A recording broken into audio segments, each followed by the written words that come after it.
What's up, everybody? Unrested here at the park with my tiny baby. See how tiny? Look, so tiny I can hold it in two fingers. I got a recent email asking me about a topic recently in multiple publications. I think this one was sent via a link of CNN saying, why are there so many virgins in Japan and people refusing to have sex until the later years of anywhere from 35 on? Why are men and women not having as many babies? Why is the population plummeting? Kind of all things I've sort of answered before. But it's been brought up again. I guess the whole world's starting to finally notice Japan's not reproducing. Um, I don't know, man.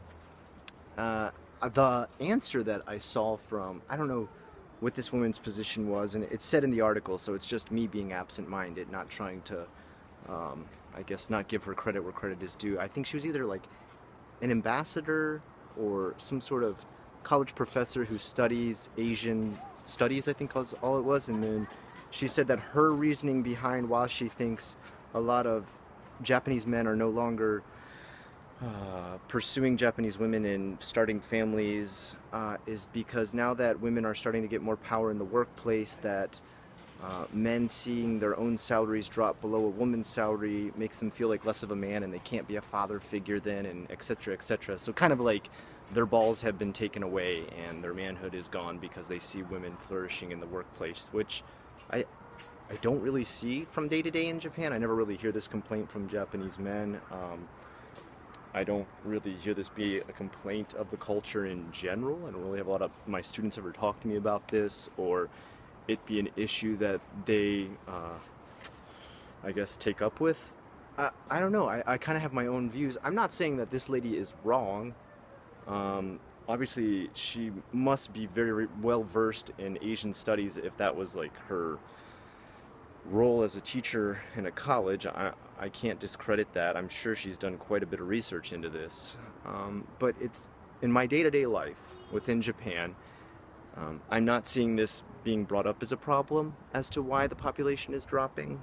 Um, there's more to it than that. It's far more complex, which I think is usually always the situation with any big social problem. It's far more complex than a one answer question.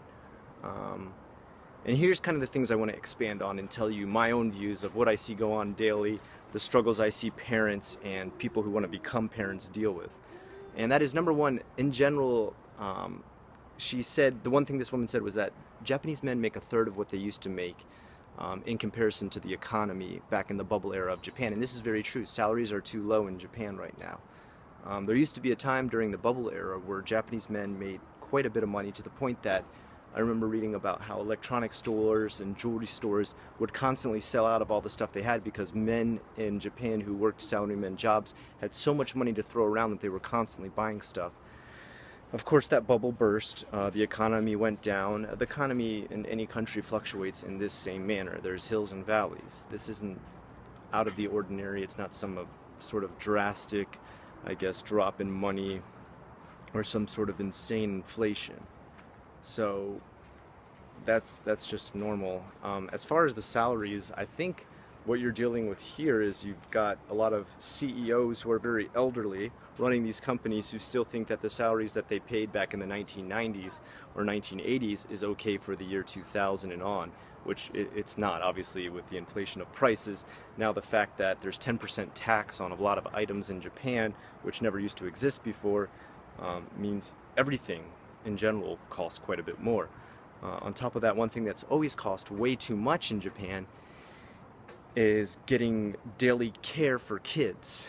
On top of that, another problem stacked on that one is there's never been enough kindergartens and care centers and daycares and hoikuens and yoichiens for kids in Japan, and it's still a huge problem the government is just not really doing anything about. And again, this is due to the fact that the biggest population within Japan is the elderly. As many of you probably already know who study any bit about Japan, last year and the year before that, elderly diapers sold far more than diapers for babies. And that's because as the elderly population increases, the infant birth rate goes down and down and down and down, and that's why you see sales like that happen. But it's also why you see a lot of other things happen, such as services being taken out of neighborhoods, parks being taken away, for kids to play in, places for kids to enjoy, places to take care of kids, and more things to be focused around the elderly, including political campaigns as well. A lot of these politicians campaigning for their position talk all about benefits for the elderly while leaving anybody who wants to start a family and birth a small child behind in the dust. And when that happens, when people don't feel like their need is cared for, they try to no longer make that need a part of their life. And that's why kids and families and I guess reproduction in general is becoming less and less of part of a life in Japan. I myself was not interested in having kids or getting married until I knew I would be able to set myself up financially for both. Number one, to get married, and number two, even more importantly, set up financially to have kids.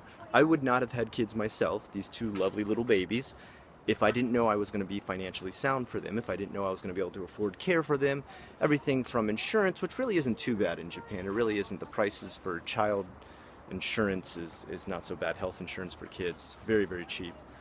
But schooling is not. Even a colloquial school like my kids go to can cost anywhere from, 600 to 700 a month. And that's not cheap. That's the price of some apartments in Japan. That's the price of a 1 LDK out in Tokyo. And that's probably maybe a little bit more expensive, but definitely the price of one here in Osaka. And it's kind of outrageously high. So you've got that too.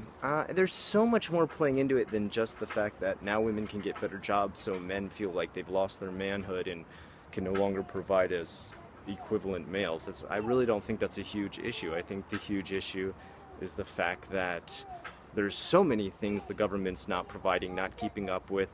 They'll acknowledge it. They'll be like, yeah, you're right, there isn't enough care. Yeah, you're right, there isn't enough yochiens. Yeah, you're right, there's not enough aftercare, school care, etc., etc., But they don't ever really do anything about it. They just kind of acknowledge, just kind of, yep, that's a problem.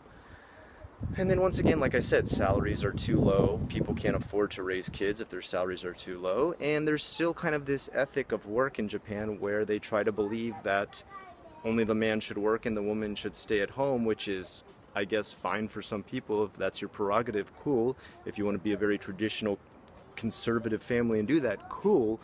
But again, then the government needs to make sure jobs are providing enough money for the man to pay for not only the woman's life, the house that she lives in, but the kid as well. And they're not doing that. They're not making the funds that jobs pay keep up with the stay-at-home mothers and all-day workaholic fathers that are salarymen.